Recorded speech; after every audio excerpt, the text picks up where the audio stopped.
മരങ്ങളുടെ ഭാഷ എന്ന ചാപ്റ്ററാണ് ഇന്ന് നമ്മൾ ഡിസ്കസ് ചെയ്യാൻ പോകുന്നത്.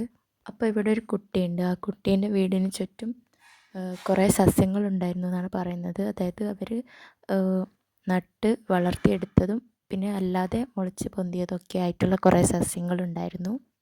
അപ്പോൾ സ്റ്റോറി സ്റ്റാർട്ട് ചെയ്യാം. അപ്പോൾ ഒരു ദിവസം തൊടിയിൽ കയ്പവള്ളിക്ക് പന്തലിട്ട് കൊടുക്കുമായിരുന്നു ആ കുട്ടിയുടെ അച്ഛൻ. അതൊരു പെൺകുട്ടിയാണ് കേട്ടോ.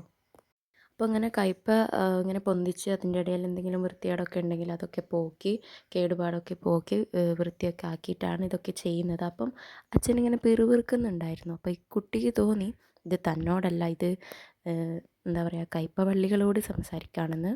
അപ്പോൾ ആ കുട്ടി ചോദിക്കുകയാണ്, അച്ഛൻ ആരോടാ വർത്താനം പറയുന്നത്? അപ്പോൾ അച്ഛൻ പറഞ്ഞു, ഇതാ ഈ കയ്പവള്ളിയോട്.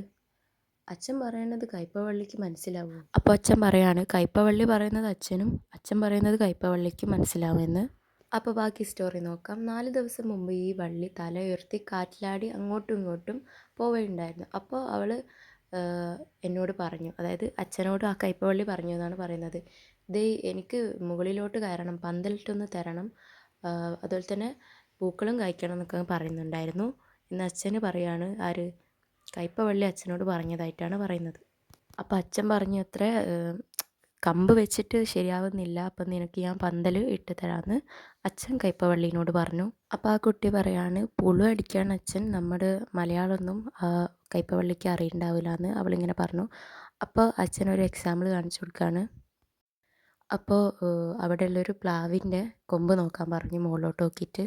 എന്നിട്ട് ആ കൊമ്പ് ഒരു തെങ്ങിൻ്റെ അടുത്തോട്ട് ഇങ്ങനെ ചാഞ്ഞ് നിൽക്കുന്നുണ്ടായിരുന്നു.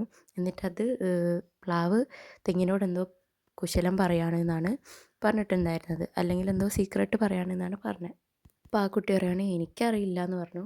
അപ്പം അച്ഛൻ പറയുകയാണ്, എന്നാൽ കേട്ടോ, തെങ്ങ് പറയുന്നത് ഉപദ്രവിക്കാൻ വരല്ലേ എന്നാണ് ആ പ്ലാവിനോട് തെങ്ങ് പറയുന്നത്.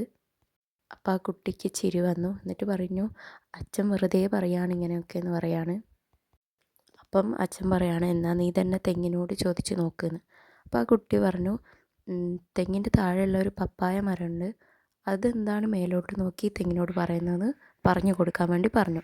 അപ്പം അച്ഛൻ കൈയൊക്കെ ചെവിൻ്റെ ബേക്കിൽ ഇങ്ങനെ വെച്ചിട്ട് സംഭാഷണം കേൾക്കുന്ന രീതിക്ക് നിന്നു. എന്നിട്ട് പറഞ്ഞു, ആ ഞാൻ കേൾക്കുന്നുണ്ട്, എന്നാണെന്നറിയുമോ ചോദിക്കുകയാണ് കുട്ടീനോട്.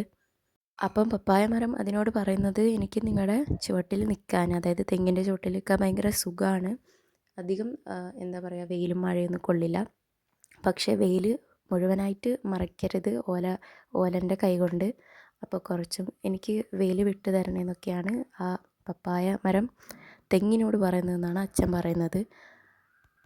അപ്പോൾ തെങ്ങ് എന്താണ് തിരിച്ച് മറുപടി കൊടുക്കുന്നത് മോളോട് ചോദിക്കുകയാണ്.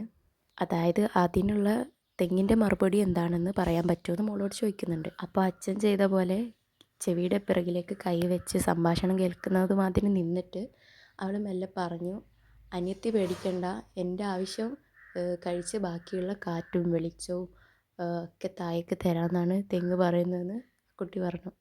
അപ്പോൾ ആ അച്ഛന് മകളോട് പറയാണ്, ആ മോൾക്കും മരങ്ങളുടെ ഭാഷ മനസ്സിലായി എന്നൊക്കെ പറഞ്ഞിട്ട് അവളെ എന്താക്കാണ്, അഭിനന്ദിക്കുകയാണ് ചെയ്യുന്നത്. അപ്പോൾ ഇതാണ് ഈ ഒരു സ്റ്റോറിയുടെ സമ്മറി. അപ്പോൾ സ്റ്റോറിയുടെ സമ്മറി നന്നായിട്ട് എല്ലാവർക്കും മനസ്സിലായി എന്ന് വിചാരിക്കുന്നു. അപ്പോൾ ഒന്ന് സബ്സ്ക്രൈബ് ചെയ്ത് സപ്പോർട്ട് ചെയ്യുക. അപ്പോൾ നമുക്ക് അടുത്ത വീഡിയോയിൽ കാണാം.